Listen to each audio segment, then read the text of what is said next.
ભરતીમાં કૌભાંડનો યુવરાજસિંહ આરોપ લગાવ્યો છે। ભાવનગર ડિસ્ટ્રિક્ટ કોઓપરેટિવ બેંક ભરતીમાં કૌભાંડ થયું છે।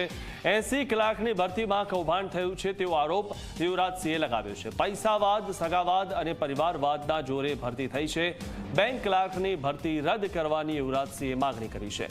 વિદ્યાર્થી નેતા યુવરાજસિંહ જાડેજાએ કહ્યું કે આજના સમયમાં યુવાનો તનતોડ મહેનત કરી પોતે સારી પોસ્ટ પર નોકરી મેળવે તેવી આશા તેમની રહેતી હોય છે, પરંતુ આજના ભ્રષ્ટ શાસકો પૈસાવાદ, સગાવાદ અને પરિવારવાદ થકી પોતાના મળતિયાઓને નોકરી આપી હજારો લાયક વિદ્યાર્થીઓ સાથે અન્યાય કરી રહ્યા છે। આવી જ એક તાજેતરમાં ભાવનગર ડિસ્ટ્રિક્ટ કોઓપરેટિવ બેંકમાં થયેલી 80 કલાકની ભરતીમાં પણ પૈસાવાદ, સગાવાદ અને પરિવારવાદ અને મસમોટો આર્થિક વહીવટ કરી નોકરી આપી હોવાના આરોપ યુવરાજસિંહ જાડેજાએ લગાવ્યા છે।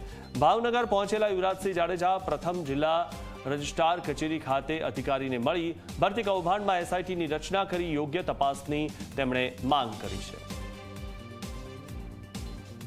જે કહી શકાય કે ડિસ્ટ્રિક્ટ રજિસ્ટ્રારને રજૂઆત કરવામાં આવી, ત્યારબાદ એ ડિસ્ટ્રિક્ટ સ્ટેટ રજિસ્ટ્રારને રજૂઆત કરી, ત્યારબાદ આ લોકોને છૂટા કરવામાં આવ્યા હતા।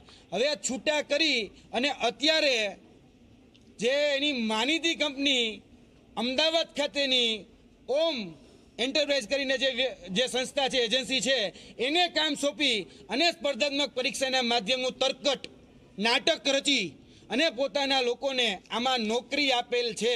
જેને ભૂતકાળમાં છૂટા કર્યા હતા એને આમાં સીધી ભરતી એટલે કે સ્પર્ધાત્મક પરીક્ષાના માધ્યમથી આ લોકોને નિમણૂક આપેલ છે।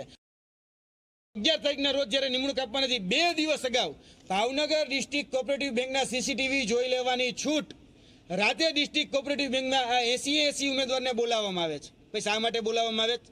અને તમારે નિમણૂક આપવી જ છે તો જગ જાહેર કરો ને। તમામ ભરતીઓના મેરિટ યાદી, તમામ ભરતીઓના પરિણામ એ જગ જાહેર વેબસાઇટ ઉપર આવે છે।